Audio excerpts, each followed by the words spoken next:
Baiba, welcome to the Art of Feeling Better, my very own podcast. I am Thank really, really excited about our conversation today. Because as you know, I have been creating this podcast with some really, really incredible people. You are now added to that list of incredible people who are sharing some wisdom and we're just having some really good conversations globally, I think, at the moment around a lot of the topics that are really close to my heart and that are my areas of work. And the majority of last year since I started this, we've been having conversations around education, which is kind of how you and I met in person through the fabulous Anthony Willoughby, who was my very first guest. Actually, Anthony was the very first person that I headlocked into a corner in a hotel and put a camera in front of. you. So we got a chance to catch up in person, and we've met a few times online, but we caught up in October Mhm. in Amersham at this amazing gathering of fantastic people. And the topic has been around education and the troubles and the struggles and the challenges within the current system. And it was obvious to me from that meeting that there are so many different parts to that, and it impacts so many different areas of everybody's life. And it's why I'm Mm, so passionate about working with education and working with schools and predominantly with teachers to look at how we teach things and how we impart wisdom.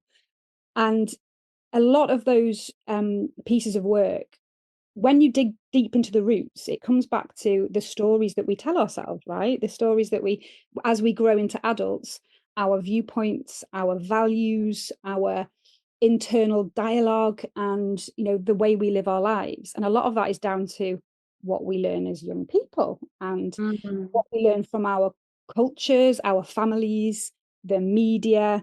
And there's a really huge piece of work to do around the topic of money and wealth.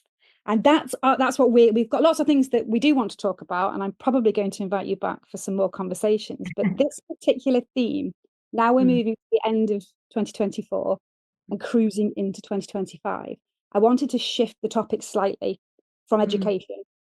For me, everything comes back to education, so it's all connected anyway. But I think shifting from the education system into mhm. a new topic, which is wealth, Yeah. what that means.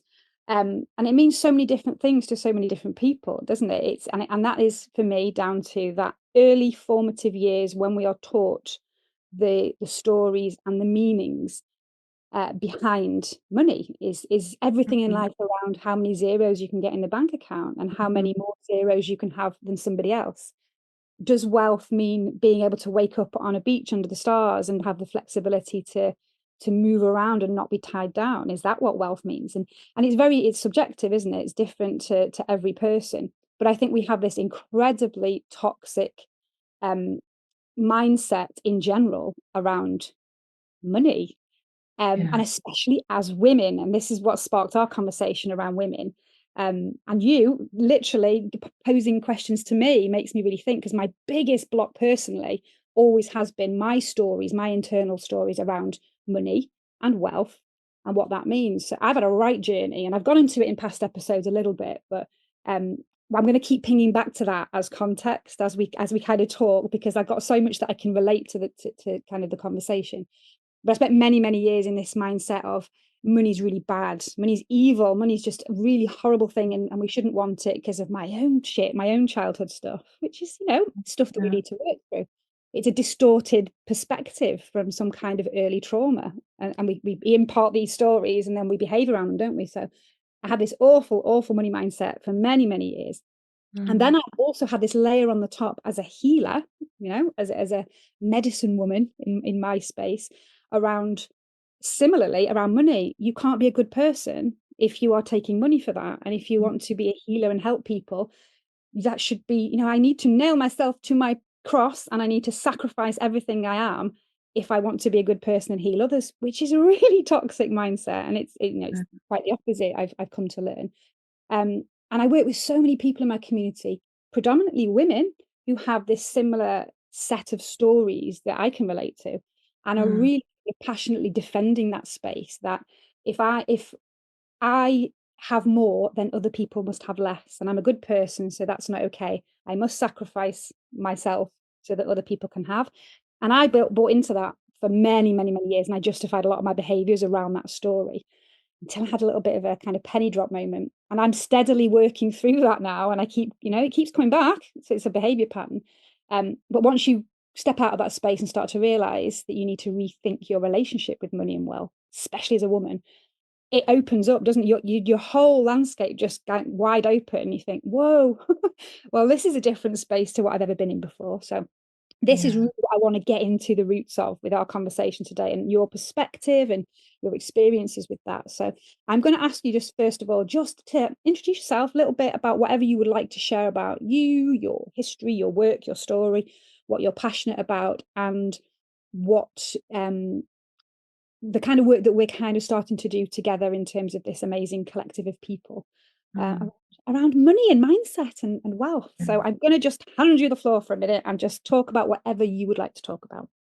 Oh, Jane. Well, thank you for that beautiful context and letting us all know where this interest in this topic comes, for you personally. I think you're absolutely right.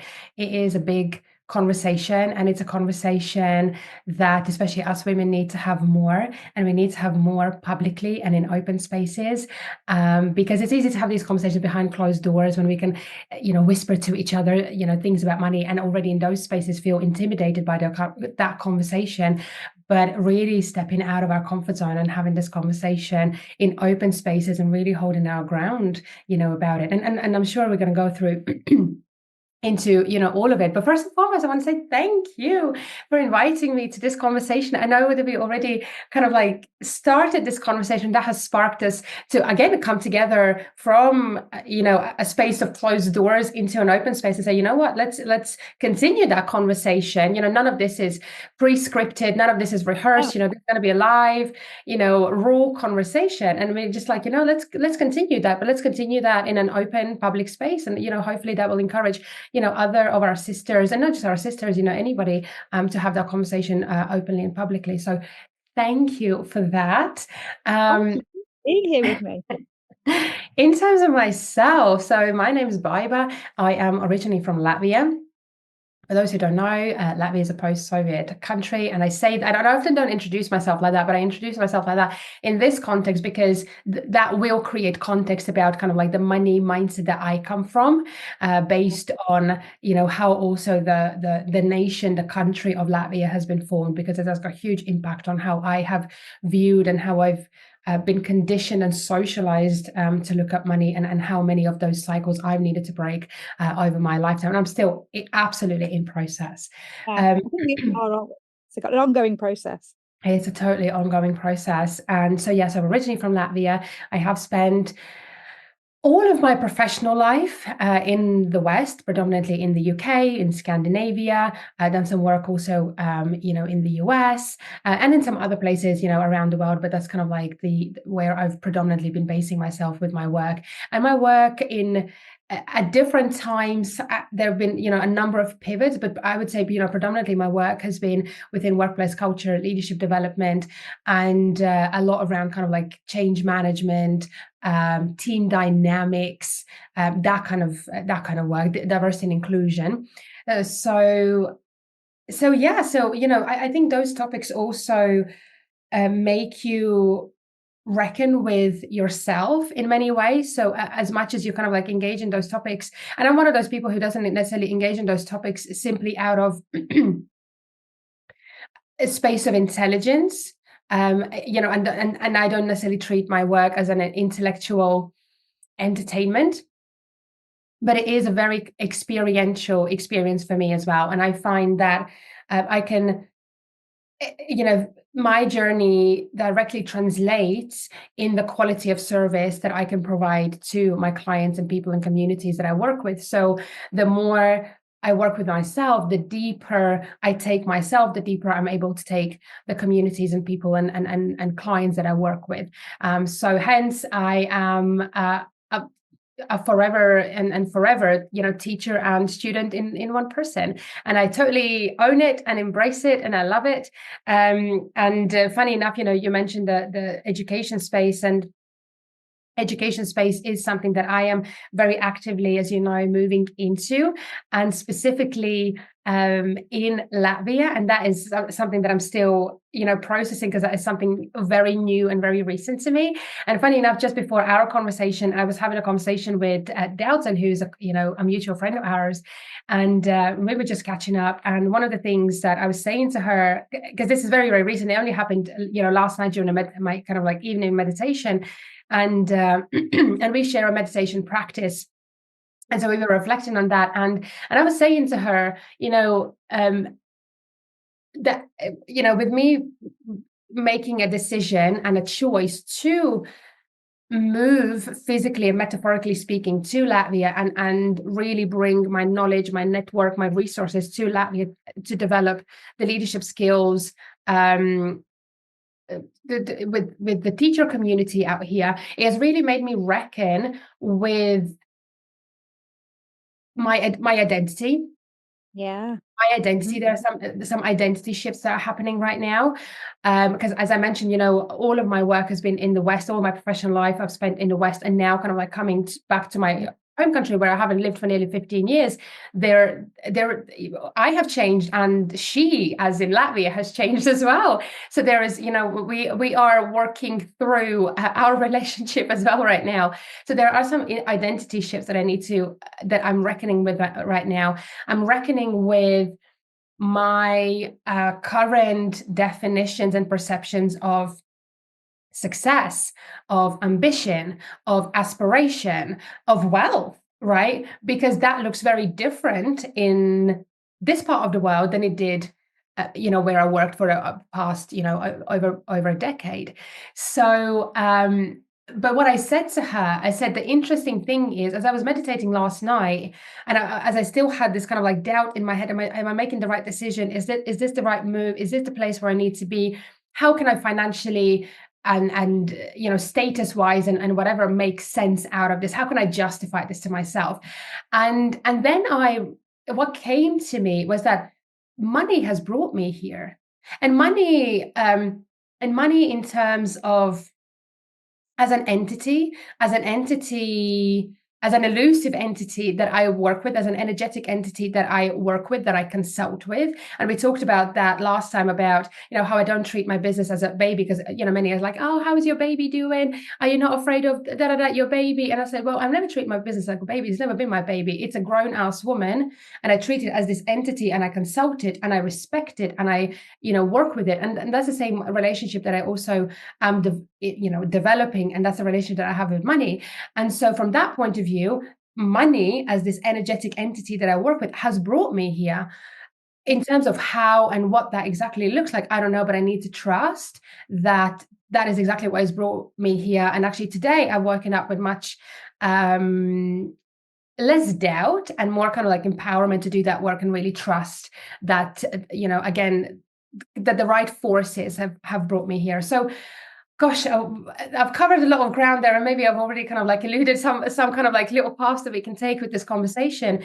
But yeah, just wanted to kind of like set a little bit of context, where I'm originally from, and that, there is this, duality about me, with this kind of like Eastern European, but then I spent, nearly half of my life in the West, and now kind of like both of those worlds are coming together and colliding in a very, very real way. And what that is doing with, those definitions of the capitalistic, individualistic society, which are, your wealth, your success, your, all of those kinds of things. So yeah, there are a lot of things I'm reckoning with. So as we talk about it, I just want, the listeners to know that this is a very real process, for me and for us as well. And we haven't figured any of this out, but I just want the people to know that, that we are all, processing, but we are also moving our feet towards something. And I think that's very, very important. I love that about you, because I think we definitely resonate with a lot of things in common, I think, even though we move in very different spaces. And it's, for me, that walking the talk is the most powerful thing you can do.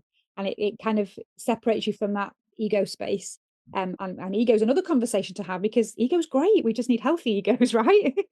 We need to have that right balance. But it takes you out of that space of that, as you say, that intellectual, I have this information in my mind and I'm going to tell you that information and you're going to act on it, is very different to you experiencing and working through that stuff as an expert by experience and sharing some wisdom and supporting your space and your community and yourself through that. That's powerful work, in my opinion.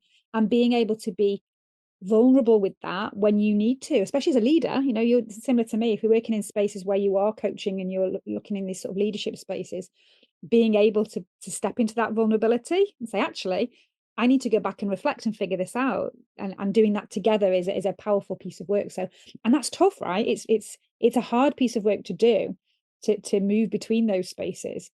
And I don't think it ever ends. I think it's just a part of life, isn't it? And it will always be. It's always about learning, isn't it? And it's always being the teacher and the student all at the same time forever. We never Yeah. complete life on expert level. And anyone who says they have is probably working through some stuff themselves. So I think this is, these brilliant conversations come from that space, and there's never a completed conversation. It's just exploration, isn't it? So yeah, so brilliant. That's great context as well, because I think that for me, I heard you mention some of these things when we were in Amersham. I thought, wow, what a space to be in, really kind of one foot in one space and one in the other. So that must be quite a challenge. But I know you have your own practices and you've got a lot that you do for yourself to be able to operate in that space. But it must be really challenging to combine those two spaces and to have a positive as opposed to a negative feeling about it. That whole, what is my identity? Where do I fit?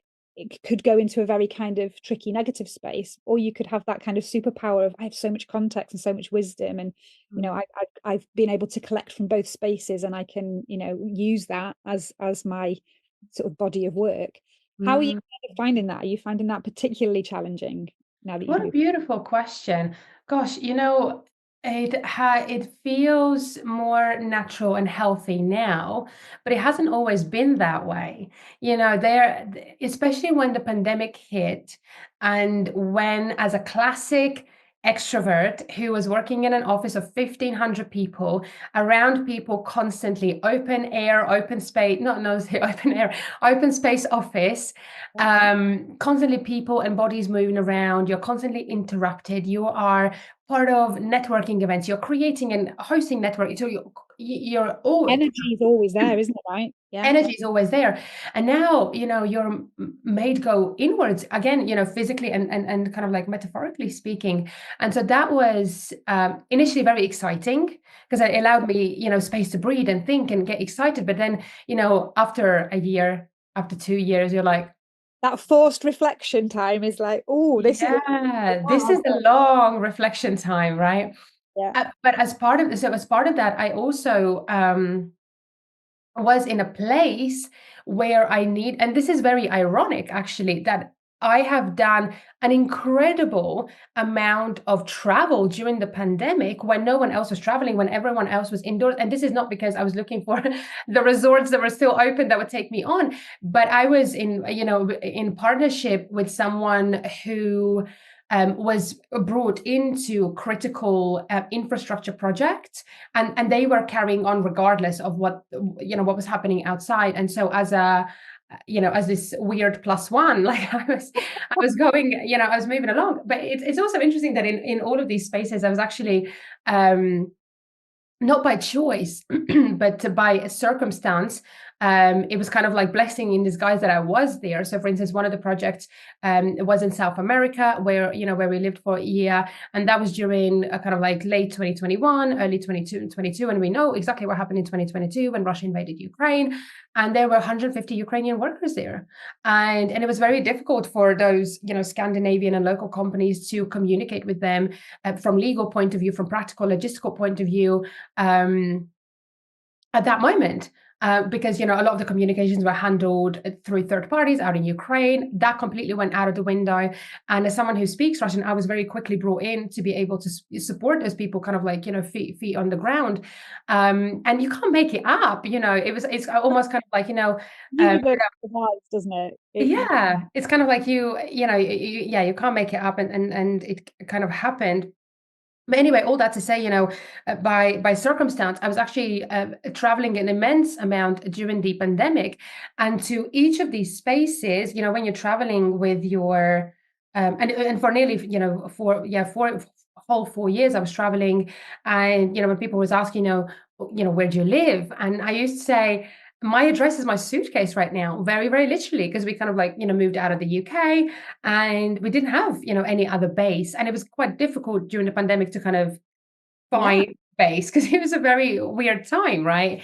And so yeah, for 4 years I've been laughing to people, yeah, my address is my suitcase. And that wasn't necessarily lying even, but yeah, so we lived in some, very remote places, even with traveling. So so as a classic extrovert, there was a real challenge for me. And what it really made me reckon with was that sense of belonging, because it yeah, made me look at, because now I was out of the UK, now I was out of Latvia, and I was looking at both of those places that are a huge part of me and be like, where do I belong? Because when I go back to Latvia, that's where my roots are. That's where my, some of my ancestors are from, because, our family is not necessarily from Latvia, right, originally.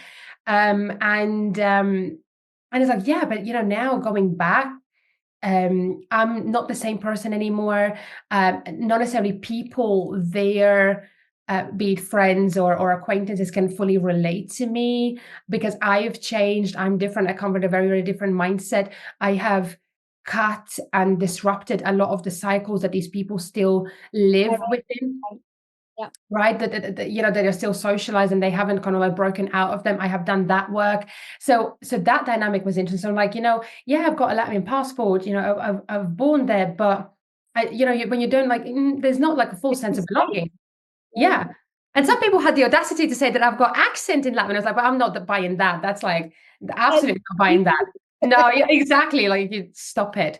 And so and then of course, with Britain, I mean, as a an imperial, post-colonial state, if I could even say that, it's again my all of my professional life is out there, but not as my roots are not there.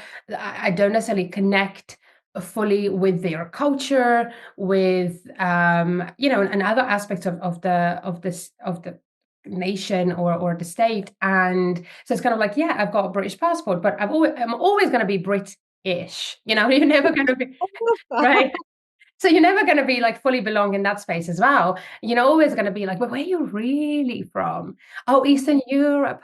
"Okay, okay." Oh, So yeah, and then there's a set of assumptions that come from that, and then there's a oh, story around mm, that. So, yeah, that yeah, the first years were definitely, "Are you a cleaner? Are you a stripper?" Or yeah, so we've heard all of it. And I'm just looking at my, bookshelf because a friend of mine, Sally Moose, and she's absolutely fantastic, radio, TV personality in Dubai. And she, at the time, this must have been like 2021, she was interviewing Najwa Zabian, who is a Lebanese author. And she messaged me. She's like, you must buy this book. And I bought this book, and it's called Welcome Home. It's an absolutely phenomenal book. And this book absolutely changed my life at that time, which it really invited me to build a home within me. yes. Oh, I can't give you a real high five, but that is just I'll take it. I'll take it.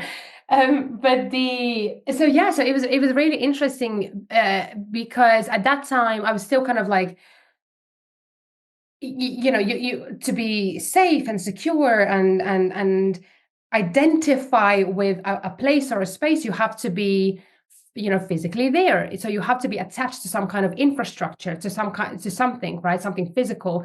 And so this book, was absolutely phenomenal, where it really invited me to really look at building home within me, and actually um drop all of those, identities and labels. And funny enough, I was reminded of that by my mentor, David McQueen, who's absolutely phenomenal person. And I had a call with him, I think it was last week. And when we were talking about a lot of, my transition, and he was reflecting on some of the things that he's involved in.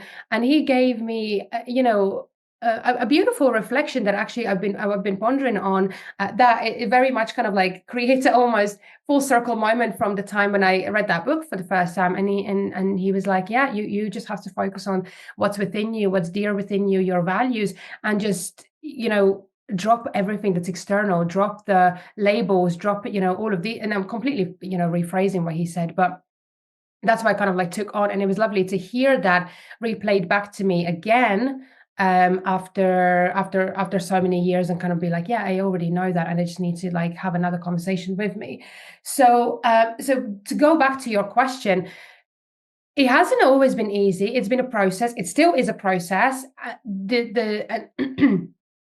And we're going to talk about it being a process, I think, throughout this conversation, whether we talk about wealth or anything else, is it is a process, but I think it becomes easier the more times you kind of have been through the journey of healing, of discovery, of curiosity, because you already have the tools, you have the questions, you know that you can handle it, you know that you are able to ask the right questions and receive or extract the pieces of wisdom that you need to hear and receive in that moment. And so as I'm reckoning with the transition that I'm experiencing right now, I am in an absolute space of surrender and deep knowing that I will receive the things that I need to receive out of it, and I'll receive the wisdom that I need to receive out of this, about be it my identity, be it my roots, be it my like whatever it might be. But it is it is a process, it is a process, and I think identities are also relatively fluid. Yes, I agree. And when we can be in that space where we accept and realize that they're fluid, and then we can explore Mm. more. But I think you just, yeah, absolutely beautiful. And thank you for that answer, because I think that's going to make a difference to a lot of people out there listening as well. So I'm going to, two things that have kind of cropped up from that. The first one is dropping in nicely my body of work, because the whole point of me creating Mojo School, especially as an online piece of work, is for that very reason that you just mentioned, being able to support people very gently through the toolkit building process. So once all those tools are in your backpack, then whatever life throws at you, you've already worked through some things, and you've had some prompts, and you've had some activities and experiences, bit of knowledge, bit of experience, and you can draw on those within any given situation. So that's really sort of just made me reflect that, yeah, I'm on the right path myself, because this is exactly why I wanted to bring all this stuff into this kind of digital space, because it is so important when you're experiencing challenges, which life is going to throw your way. It's not about the absence of any traumas or difficulties. There's never going to happen. We can't do that. We can't remove these things or lock ourselves away behind this comfort zone that doesn't let us have any experiences. Mm. Have to, expand our comfort zones gently and safely, and build the tools in so that we can have these peak experiences and amazing adventures, and manage. I'd like to call it learning to surf. We manage the waves. The waves are always going to be there. We just need to learn to be better at surfing, is my thing. And with you mentioning, as if it was scripted, but it really isn't, the you being gifted these beautiful reflections, you've done that for me in this past couple of weeks. So there's two reflections that I've had, thanks to you kind of bringing me back full circle to the things that I actually teach and I know full well, but you miss sometimes in the day to day, don't you? So, and the first one is exactly what you were saying about that inner work. And I'm going to bring it to Anthony's territory map, because we did a territory map last week around that campfire. And I think when it comes to identity and placement and belonging, nurturing that campfire analogy, your resources, whatever they look like, that's for me that piece of work. And it doesn't necessarily mean a physical space. It could do, and that could be part of it, but it kind of helps you not put all of your eggs in one basket, and that's your only identity, is that one thing. It broadens it out so you have this whole recipe that makes you you. And I think that really, for me, helped with my sense of belonging and my sense of self, and made me feel a lot stronger in who I am and where I'm going, and my own story. And the second thing that I really just loved, because you mentioned it when you did your own map and we were having a chat about it, and I'm going to use this moving forward. And I've always known this, but I never really talk about it. And I think it's important to do that. And it's around With the cranberries in the swamp. the swamp, the swamp, and embracing the swamp. And my whole work as a practitioner, shadow work is my thing, whether it's the psychological space or the spiritual space, science or spirituality. For me, it's the same thing. I'll just change my language slightly. My role, why I'm here, is to support people into going into their swamps or their shadows safely, exploring the goal, mining for gold, finding what it is in there that you can nurture and grow, and finding the beautiful, the cranberries and the lotus flowers, So I love that. And I think that for me brings me beautifully back to the kind of the topic of wealth and this money mindset, which I would just love to get some of your perspective on, because you really made me think this last couple of weeks that, I was giving myself these big high fives, and I always will do. I'll always celebrate the achievements, that I've come such a long way and broken out of some very, very toxic and very damaging money mindset from my past, Mm. right the way through my childhood, my teens, my 20s, my 30s. And only really recently, the last couple of years, that I've had some massive breakthroughs. So I've sat in this place going, "Yay me! I broke through. I've sorted that now. My money mindset's fantastic." And then you post some questions. I thought, "Oh, I'm on that beginning journey. There's a lot more for me to do," and it kind of brought me back to that. But the swamp for me has always had. Every time I've ever drawn out a swamp in a territory map, the money's always in there. The finance, the resourcing, the money is always a big, big issue. And until recently, I'd always thought of it as an external problem, that Mm. the the grant application process, the procurement process, the lack of funding here, that it's always things that are out of my control. And I just am always in this situation where money is always a barrier. And it's not until you kind of look at that inner, hmm, perhaps it's me that's the problem, that you start to really sort of pick through and learn to surf that particular wave. So give me some, let's kind of just shift the conversation for this next little bit to to being a woman, being a female leader, and having these stories that we've been conditioned to believe about our value, about our place in society when it comes to being able to access these, these kind of money spaces.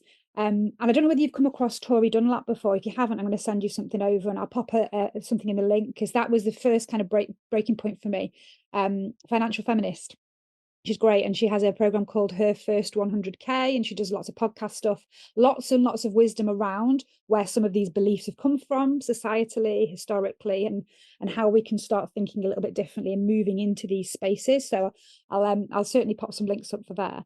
But let's kind of start thinking about that as a topic. What's your perspective and your viewpoint on that, particularly for women? Because I know a lot of women are waiting for this conversation, because I've told them it's happening. And how can we start to reframe um, some of our beliefs that we're defending to the hilt? It's not our fault. Money's bad. Money's wicked. Money's evil. And thinking about some of the conversations that we probably shouldn't have, but I want to, around where wealth is currently sitting, and where this huge uneven distribution of wealth and money being kind of misspent in a lot of different spaces, and how that looks for you. Wow, that's a big question, and it is making my money, Oh, gosh, there you go. my mind run in many different ways. Um, wow, okay, so I don't think I'll be able to give, one kind of like silver bullet answer here, but where, as you were talking about it, where I feel like I want to start the conversation, and what was the biggest block for me was this concept of self value. Yeah, And you mentioned that, just a moment ago as you were talking about it, the self-value. And I think it's such an important, subtle yet important shift, because we talk about self-worth. We talk about yeah, self-worth constantly, but self-worth and self-value, not the same thing. And that is really important, first to reckon with, first and foremost. And that was, I think, my biggest breaking point, and the biggest shift yeah. as I started to very consciously and very seriously talk about, think about, and act upon the topic of value, wealth, and money. And so, yeah, self-value, and I love how the coach Jody Shields, who I'm learning from a lot, talks about this, and how she talks about kind of like this self-worth. And one of the exercises that we did was saying to ourselves, I'm not worthy. I'm not worthy. I'm not worthy. I'm not worthy, right? And you keep on saying that to yourself. And to me, that it didn't do anything to me, because it's here. I'm not worthy. I'm not worthy. Well, okay, I might not be worthy today. I'll be worthy tomorrow. Like to me, it didn't do anything.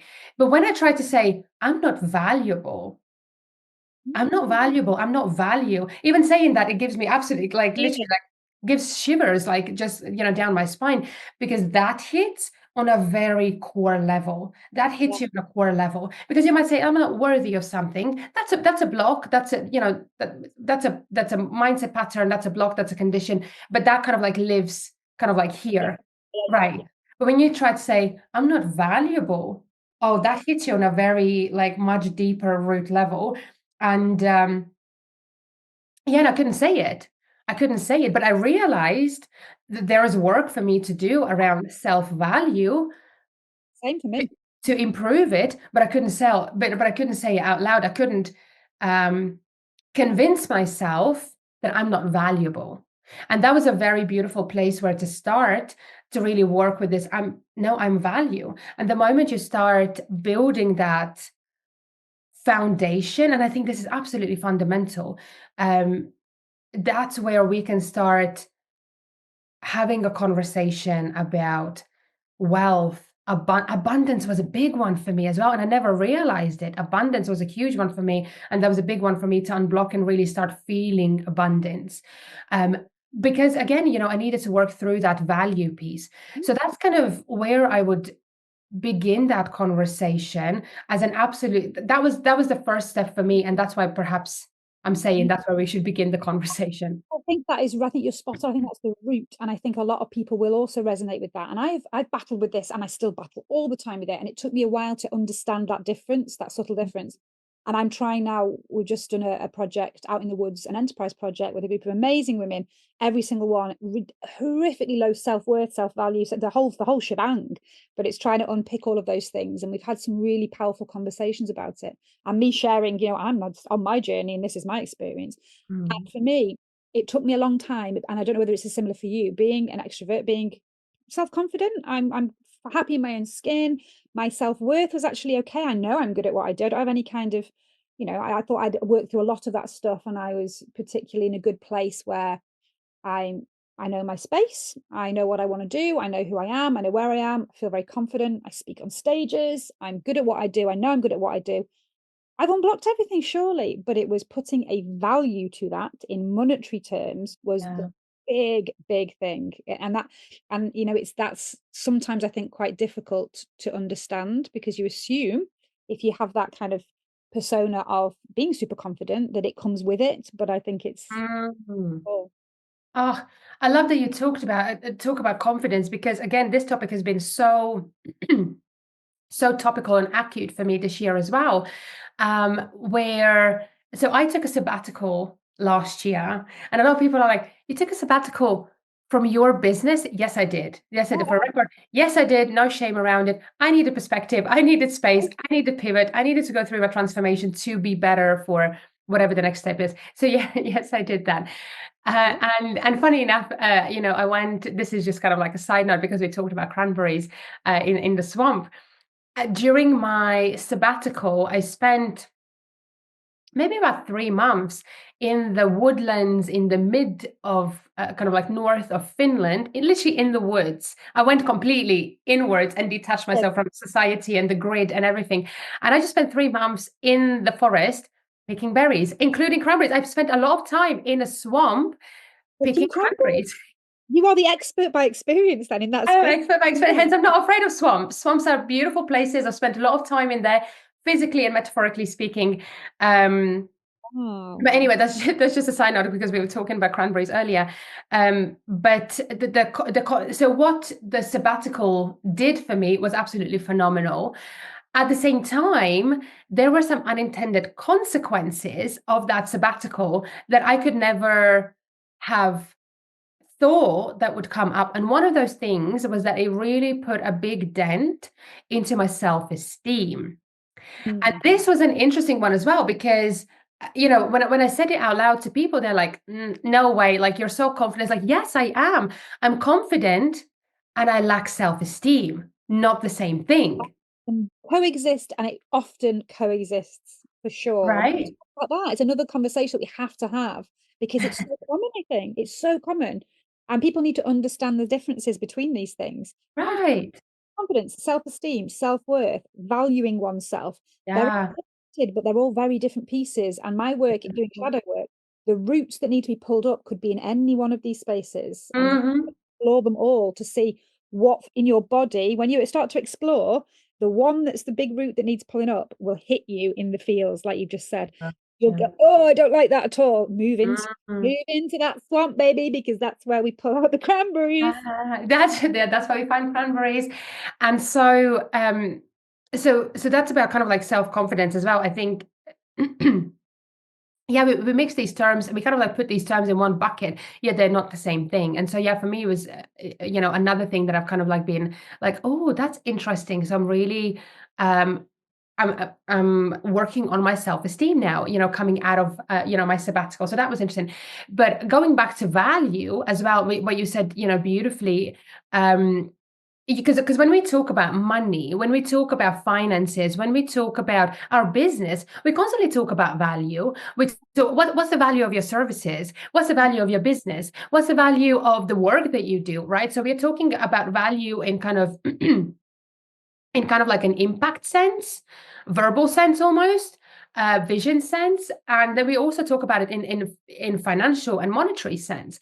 So we constantly, as women, we are confident. We talk about value of our business, of our services, of so on. And yet, we often lack self esteem and we haven't reckoned with the value of ourselves.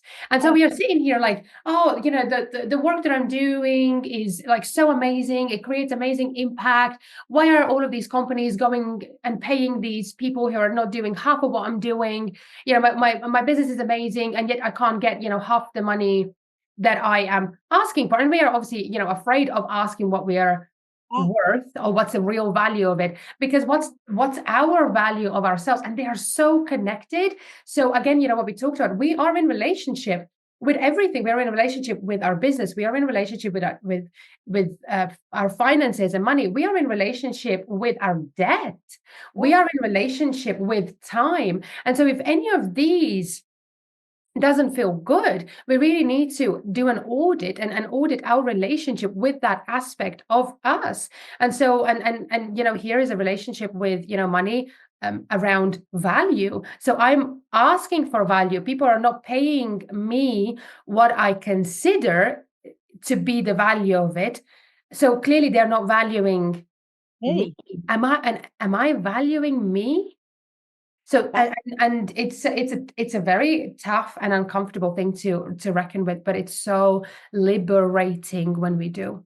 yeah, I'll completely agree, and I'm excited about the journey because it's a big work in progress, and we've had this conversation before anyway. I'm because I'm trying to walk the talk myself in my space with Mojo School.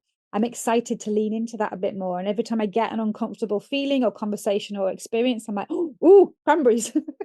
But you were so good. Like even on in our call, you're like, oh my God, like shadows are my thing, and you're like writing things down already. And but some people are like retreating into it, and you're like, let me lean into it more. And I think that's That's very normal. It's a amazing. very normal response, and it's why I do so much preparatory work around the nervous system, because it's such a normal defense mechanism for survival. When our bodies give us something that's frightening or scary, we believe in that reptilian brain that we're not going to survive if we go into this space because it's so uncomfortable.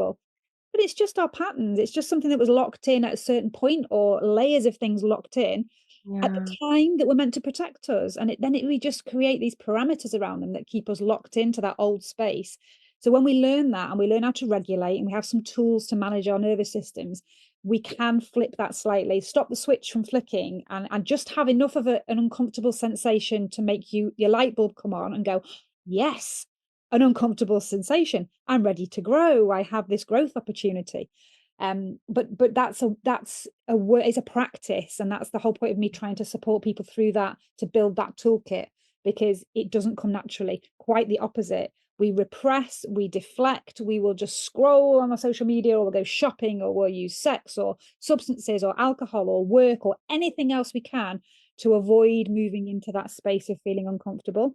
The irony is that's where the power, just on the other side of that uncomfortable feeling, is complete liberation. It doesn't last Mm. forever. It's temporary. You move towards it with resource and with support, process whatever's stuck, let the energy move through, right? Energy and emotion, we let that move through, and then we're in a different space and ready to move into another, there'll be another learning somewhere along the line.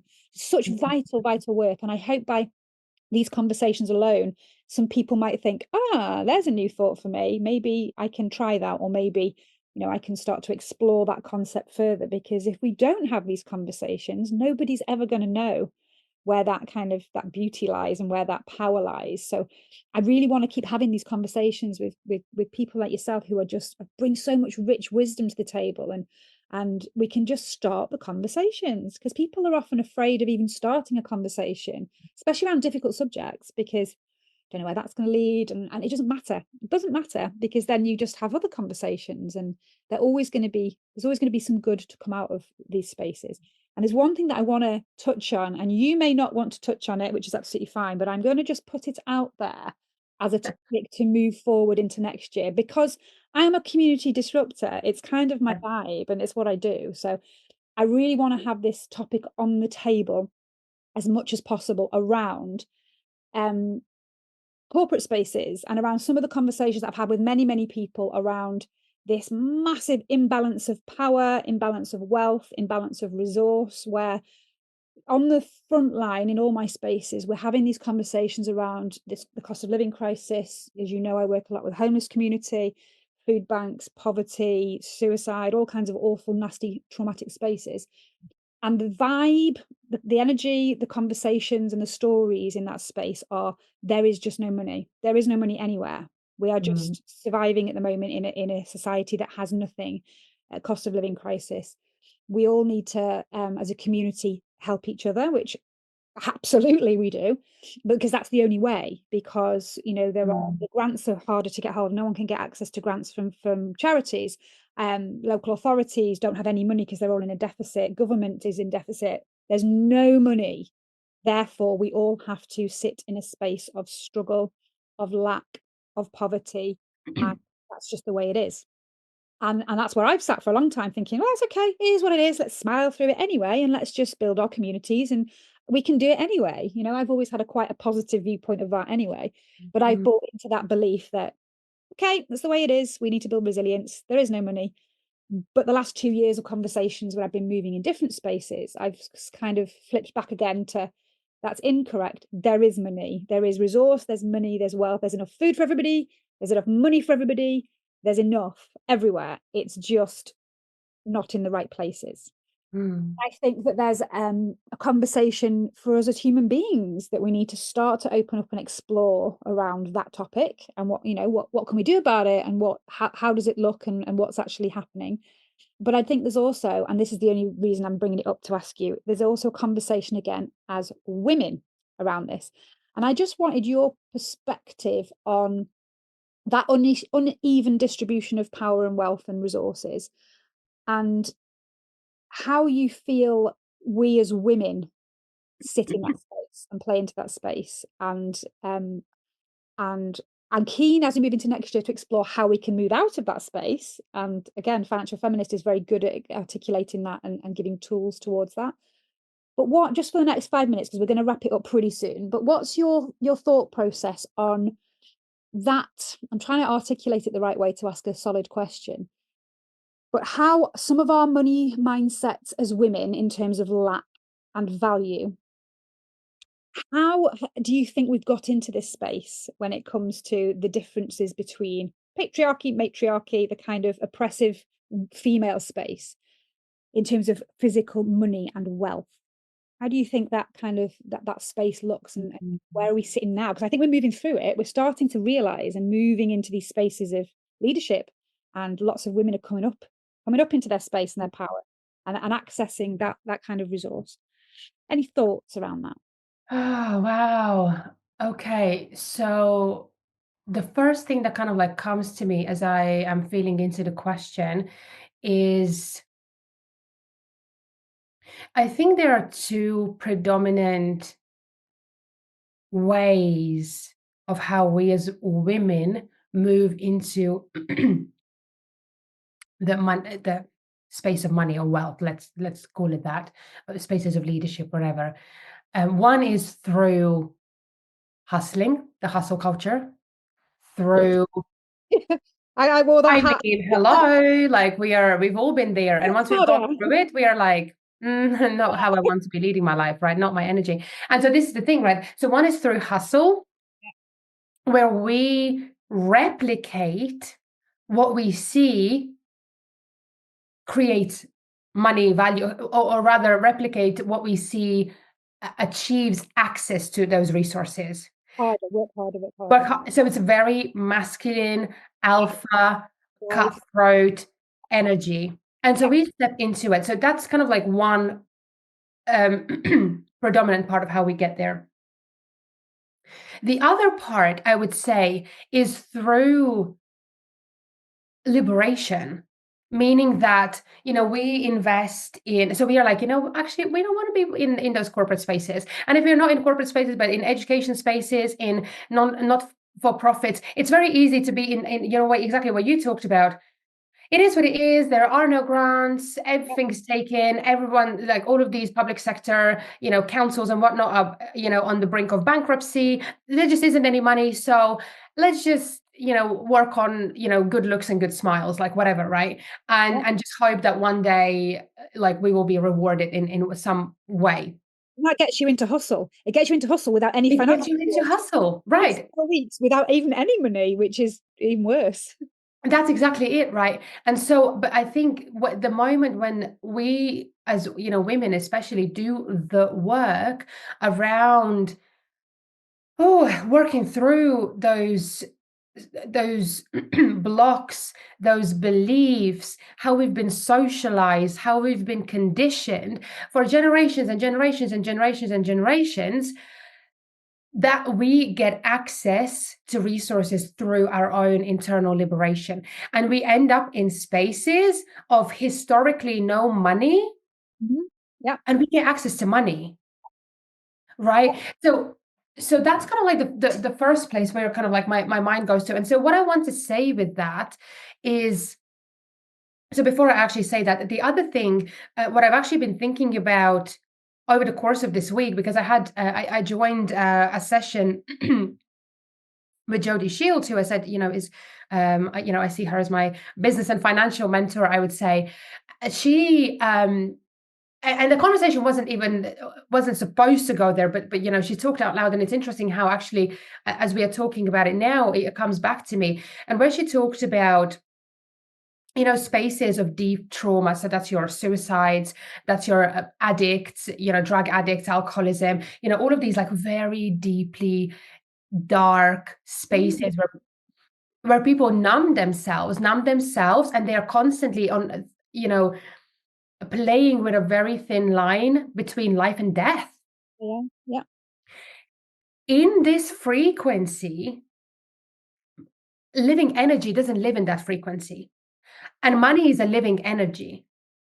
So it's a bit of a kind of like a chicken and egg situation. Is it, if you were to give more money to someone who is in a dead energy frequency, Mhm. what would happen with that money? It wouldn't be Can't amplified. it can't survive in that space. No, it would just go down the drain instantly. It doesn't matter the amount. So it probably, many people won't like this response, because we all want a silver bullet, be like, do this and you're going to get, exactly what you're looking for. And actually I can say, do this and you will get there, but that will take work. And that work is leveling up your frequency. And I completely, right, assume that not many, drug and heroin addicts will watch these episodes. And maybe they will, and I hope they do, and there is some inspiration to them. But even those who are in slightly milder situations than that, and in a kind of like less dead, numbed, um, suppressed, oppressed energy, can start in, getting inspired and empowered by this. And it is very much the work of leveling up our frequency. And the more we level up our frequency, the more that living energy will start flowing, into our bank accounts, into our lives, through our relationships. Even if I look at the past kind of like couple of years of my own life, both financially, relationally, gosh, it's night and day of where I was, let's say Same for me. right at the beginning of the pandemic versus, where I am now. And not much has changed. The only thing that has changed is the stories we tell ourselves and the stories we tell about ourselves. So, and the labels we attach to those things and identities that we attach to those things, right? There are some identities that are healthy identities that we want to keep, but there are many that are, again, are societal, that make us kind of like, you're that or the other. And again, creating a polarization often within ourselves, right?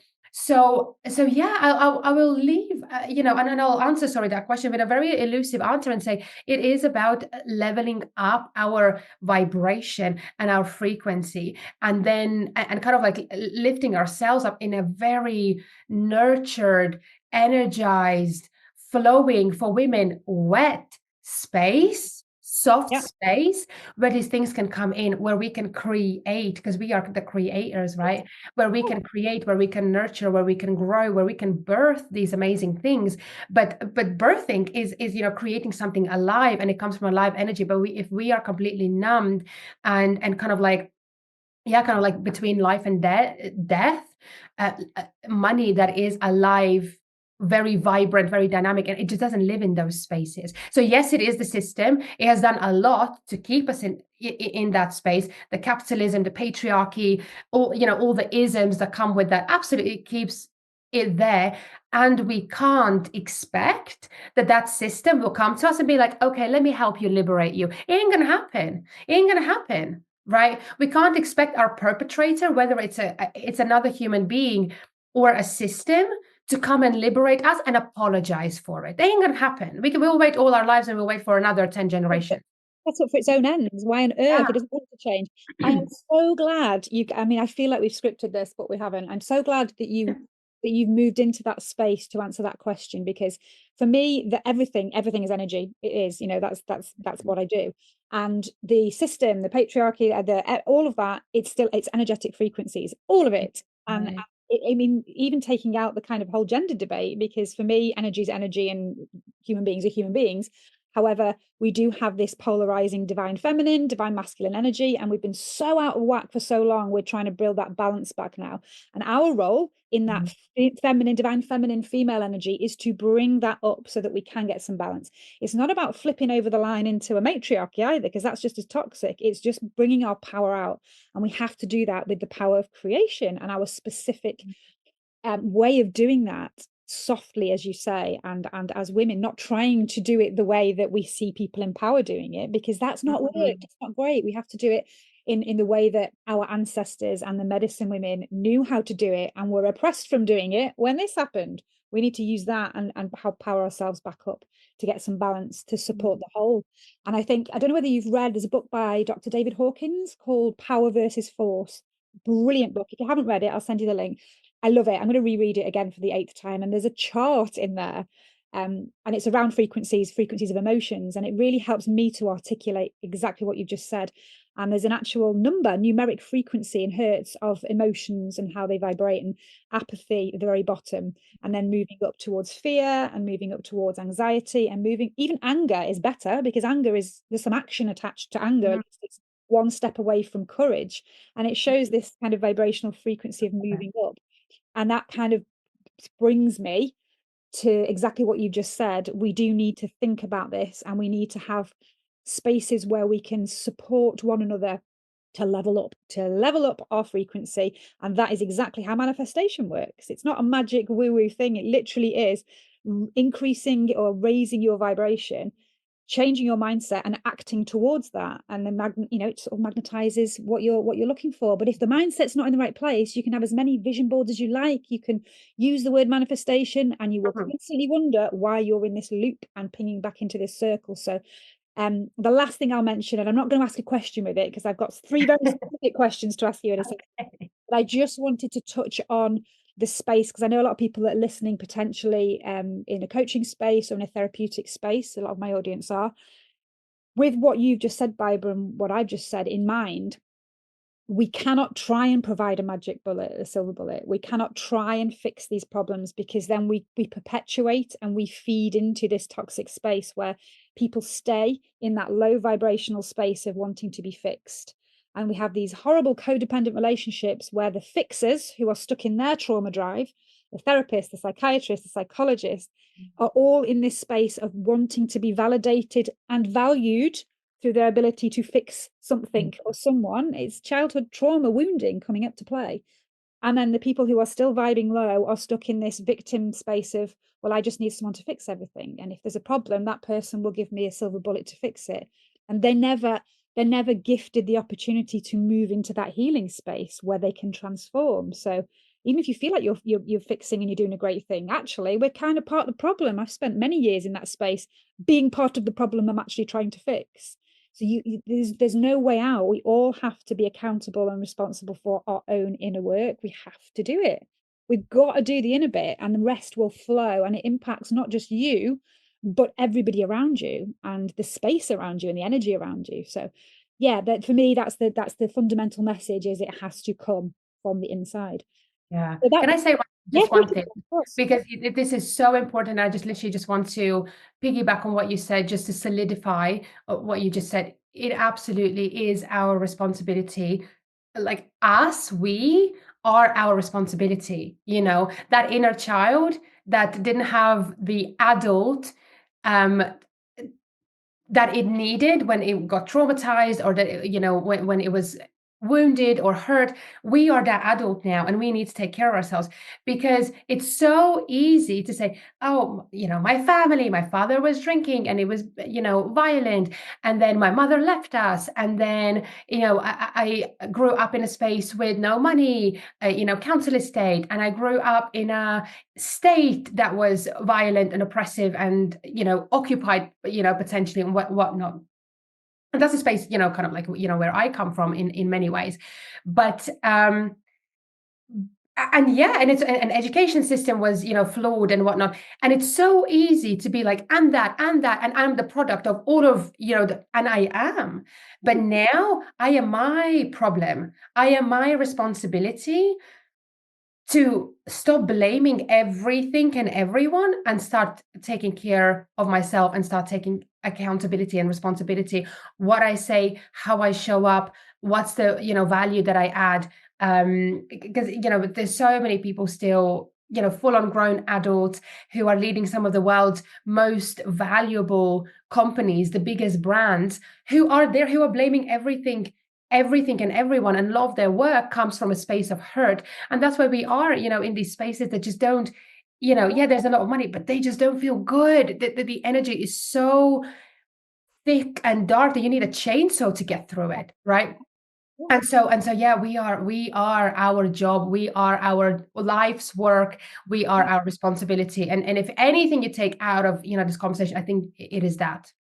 And hurt people, right? It's a famous saying. And we have people in leadership roles all over the world, in governments, in corporate spaces, who are deeply wounded and masking so much, but they are now responsible for a lot of the things that are happening. And it's all from a place of darkness and hurt and wounding that's never been fixed and healed. And we can't do anything about that, but we can do our bit. And I think that is definitely the takeaway from this, that we are not responsible for the things that may have happened to us in our lives, but we're accountable for how we choose to heal from them and move forward. That's my mic drop moment. Yes, total mic drop moment. So I am going to ask you 3 questions now. Okay. So I've asked every single one of my guests because I wanted to try and compile a little bit of a toolkit for this podcast. So the art of feeling better is the title. It's how we kind of work together to support each other feeling better through this process. And I thought if we could all have the same questions, then we can build this little collective toolkit that I'll share at some point in a more succinct way. And the first question is a really big one. I think we kind of answer this through the conversation, but just to kind of put it into, you know, a little bit of a paragraph. What do we need to do? It's a big one. It's like the macro level. What can we do to change the world for the better? What Mhm. one thing in your perspective would bring about a big shift? Change yourself. Start with yourself. Mhm. Start with yourself. That's how we Yep. change the world. I that's the end and the beginning of it. The only thing, isn't it, is that it's the one thing that will actually make the difference. Ironically, it's the one thing that will make the difference, and it's the thing that most people run away from. Right, because we wanna fix the world, and we wanna be the fixers, right? And we'll do everything to fix the world, but we We are can. the world, right? in many ways, and it's crazy, like, how many people we have the power of impacting. It doesn't You don't need to travel, across the oceans to the other side of the world to change the world. Your world is your family, your community, your town, your city. Just start with yourself, start with those spaces, because that is the world. Imagine billions of people all doing that. Imagine Mhm. the impact and the energy. That's how you change the world, literally. Yeah, That's the literally. distillation of how you actually change the world, is stop deflecting and trying to fix things, Yeah. fix these bits, and the rest kind of just falls into place. But the most beautiful answer. I love that. So much power in that. Thank you. Helpful. Thank you for that. So from the big to the slightly smaller, is there one particular tool that you use that might be supportive on a daily basis? One small thing that people out there can add into their little toolkit just to help feel better during the process? We're going through some stuff at the moment. Is there something that helps you in your life that we can pass on as a tool? Breathe. Just breathe. Oh, Ooh, that was an interesting oh, universe. look at this. Look at this. What just happened? Just I breathe. just um Yeah, just breathe. I mean, when everything else feels out of control, which most of the time it does, and it is, the only thing that is the realest thing is our breath, our spirit, that we are. And that is my practice that I practice every single day. That has gotten me through some very dark and heavy points of anxiety and panic attacks and all kinds. It's always been down to this minuscular thing that we forget about, and our body, and we forget about ourselves. And the breath allows us to be here and now and move away from being worried about the past or worried about the future, being in the space of aversion. So, being in the space of, anger, getting rid of something. This is not good. Let's remove this out of, my life. Or in the space of craving. I need to get more of this, and attachment, and all of this. So the breath allows us to be here and now and be present. So yeah, just the, Yeah. the smallest and most profound one is just breathe. Free. It's a free resource, right? We just don't, we're not taught how to use our breath effectively. It's No. probably my biggest tool actually when I'm doing, moving into that challenge response space. I have to use specific breath work. If I'm shifting from my crazy visionary brain, cosmic downloads, lots of fuzzy stuff going on, and I'm Mm, shifting into a space of meditation, because of my practice, there's a very quick process for me now because I mm, have a practice that helps me flick that switch. And I love that because I can be super creative and then I can be really reflective and calm my nervous system just through breath. It doesn't cost anything, but we have to learn. We all think we know how to breathe. We yeah. don't. We know how to No. survive. We know how to take a bit of oxygen to keep our bodies going. Mm, We don't learn how to actually breathe. And for me, on the curriculum, we could change something, teach kids how to breathe properly, to manage themselves and to be present. Love that beautiful answer. And we're going to be putting more and more resources as well. There's a whole breath work. Find your breath, find your flow. There's a whole course on Mojo School, just introducing that concept and a little bit about it. But I'd like to get some more special guests and people to come in and do some breath work so we can add some more tools to that toolkit. So thank you for that. Beautiful mm. answer. Final question, and I've told you this already. I gave you a little sneak preview that we've got this Spotify playlist, which it's getting so much bigger now. It's a really cool Spotify playlist. Same title as the podcast. It's called The Art of Feeling Better. And I would love to add your favorite feel good tune onto the end of it so we can build this lovely community feel Oh. good playlist. So you have something for me, your favorite feel good. Oh, there's so many. So money. Like I keep on saying money, right? No There's so money. many. Money is here with me. Wow. Uh, there are so many actually. Yeah, depending on how I need to kind of like raise my vibration. But yes, I did have a sneak peek of your playlist, and I think it was absolutely beautiful. So I would love the song that I'd love to add to it is I think the artist's name is SZA, SZA, and the song is called "The Good Days" or "Good Days," I think it's called, and it's not an actually yeah "Good Days." It's not actually a brand new song. It's not a new song in any I think shape or form. But funny enough, I came across it or it found me relatively recently, and I've just been playing it on the loop, and I just love the music. I love the rhythm in it. I love the lyrics of it. So yeah, it's a chilled one, and SZA's got obviously a beautiful voice. So yeah, that's my gift to paying it forward. It's on. As you were speaking, I found it and it's on the playlist. So Oh, let's I'm gonna go. have a to that and a bit of a bop later. And we've got such a nice assortment. We've had so many just brilliant songs that I've never heard of before. And I've been able to kind of, have a listen and learn some new things and have some more feel goods. And we are all about the chemical feel goods, and music medicine for me is one of the most powerful. And breathing and music medicine and nature, the big three for me is those three things are powerful medicine and free most of the time.